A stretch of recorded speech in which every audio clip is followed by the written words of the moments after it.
इमरान खान साहब इलेक्शन चाहे जेल में लड़ लें तो वो लड़ सकेंगे। इमरान खान ने अगर इलेक्शन नहीं लड़ना तो उसके लिए क्या चाहिए? वो नाहली एक चाहिए, एक नाहली और चाहिए। ये तो शायद ख्वाब ही रह गया। तोशा खाना के केस में कारपेट के नीचे फेंक के बड़ी तेजी से ट्रायल चलाया गया। वो एक समात की मार है और साइफर का केस जो है ना, ये रद्दी की टोकरी में जाना है। ये जीरो पे चल गया है कि हमारे पास मवाद इतना मौजूद है, फर्द जुर्म ही आयद नहीं होने देंगे। नवाज शरीफ ये वजीर आजम नहीं है। देखिए, बुनियादी तौर पर तो बात है कि अभी तक तो इमरान खान के अगेंस्ट जो 2 साल से कोशिशें, 1.5 साल से चल रही हैं, वो मैं नाकाम होती देख रहा हूँ और ये भी एक बहुत बड़ी नाकामी होगी, क्योंकि लोग समझ रहे हैं कुछ हमारे यहाँ वोकला या दूसरी क्लास समझ रहे हैं कि पता नहीं जो कमियां थी, जो कोताहियां थी, वो पहले बता दी हैं।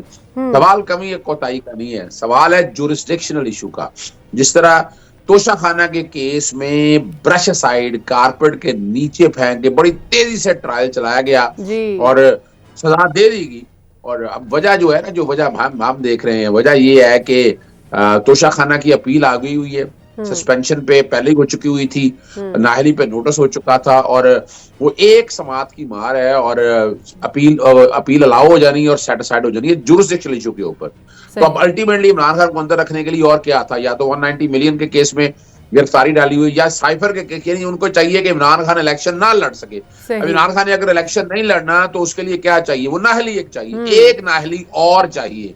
तो ये तो शायद ख्वाब ही रह गया। अब जो नॉमिनेशन पेपर है, उससे पहले मैं जो देख रहा हूँ कि इमरान खान साहब इलेक्शन चाहे जेल में लड़ लें तो वो लड़ सकेंगे। ये साइफर का केस जी अब हुआ क्या है कि ये बिल्कुल स्क्रैप हो गया है, ये जीरो पे चला गया है और अब इसमें एक लड़ाई बड़ी मजेदार हो रही है।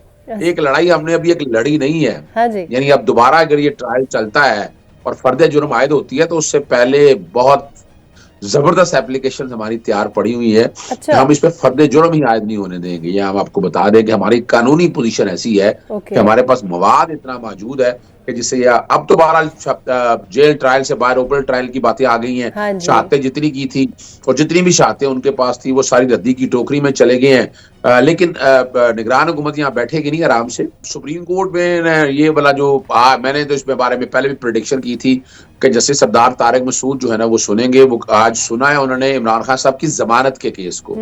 जमानत के केस में उन्होंने एफआईए को नोटिस कर दिया। जमानत तो हर एक का हाई हक है, राइट है, लेकिन साथ साथ ही जो अखराज मुकदमा की दरखास्त थी उस पे भी और अपना फर्द जुर्म आयद होने के खिलाफ भी एक दरखास्त दी थी। तो वो उस पे फैसला आने के बाद तरमीम के लिए कह दिया हमारे वकला ने। और अब अल्टीमेटली जो है वो वाला मामला भी इकट्ठा हो जाएगा। उधर से शाह महमूद कुरैशी की जमानत भी आ जाएगी और साथ साथ ही जो मेरी इतलात है कि इस फैसले के अगेंस्ट जेल ट्रायल या ये सेट असाइड होने के अगेंस्ट जो है ना ये अपील लेके आएंगे सुप्रीम कोर्ट में। तो ये इकट्ठे सुने जाएंगे और इकट्ठे जब सुने जाएंगे तो फिर बहुत सी बातें सामने आएंगी। और मैं तो यही देख रहा हूँ कि ये साइफर का केस जो है ना, ये रद्दी की टोकरी में जाना है, इसमें है कुछ नहीं। यानी जो बात कह रहे हैं कि इमरान खान साहब ने वो साइफर जो है ना कौम के सामने अभी आप एक भी एविडेंस ऐसी नहीं है कि जो ये एस्टेब्लिश कर सके कि ये साइफर जो है ना इमरान खान ने किसी को दिखाया है।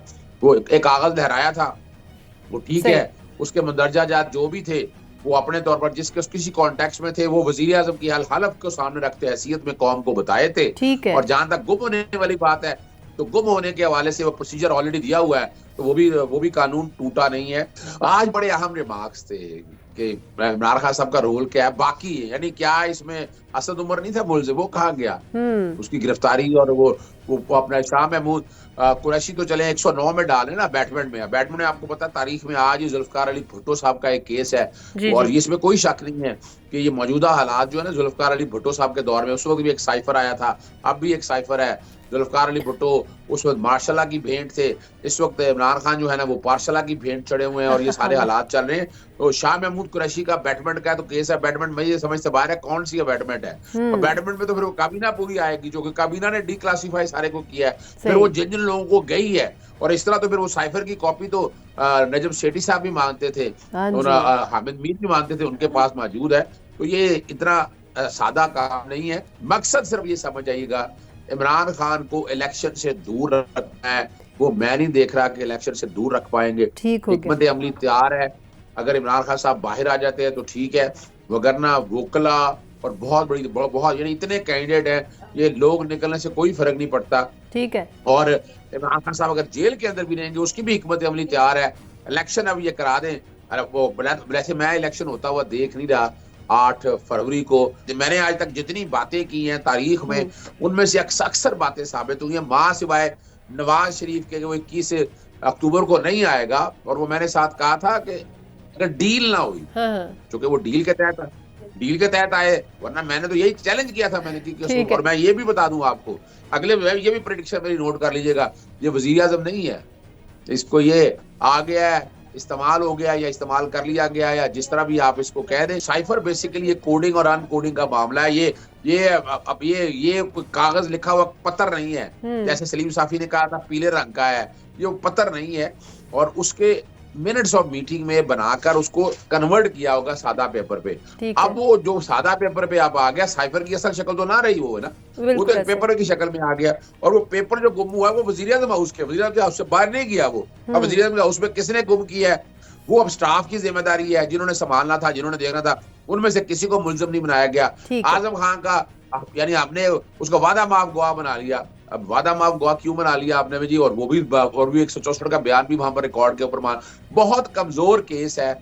इस केस का मकसद मां सिवाय इमरान खान साहब को इलेक्शन से बाहर रखने के अलावा मुझे और कुछ नजर, उसमें क्या बंदा गुफ्तगू करे। बड़ा दुख और अफसोस है कि वो पाकीज़गी की ना गवाही देते रहे थे।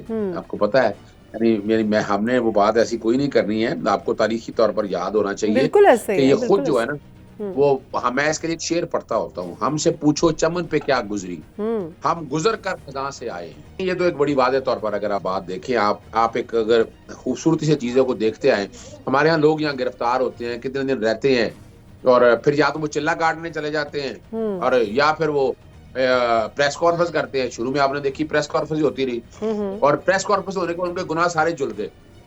और या फिर क्या होता रहा, या आपने फिर वो देखा टीवी चैनल में एंकर्स के साथ आते रहे, आपने वहां देखा। फिर वहां उसके बाद अगर आप आगे आ जाए, एंकर्स के बाद अगर आप आगे आ जाए, तो अब आप लेटेस्ट देखते आ रहे हैं किसी ना किसी और शक्ल के अंदर आने वाले। मैं प्रेडिक्शन कर देता हूँ आपको, अब वो एंकर वाला आइडिया फ्लॉप हो गया, प्रेस कॉन्फ्रेंस वाला आइडिया फ्लॉप हो गया। अब वो सिर्फ खाली पटके लटकाते आपको लोग आएंगे, वो पटके लटकते रह जाएंगे,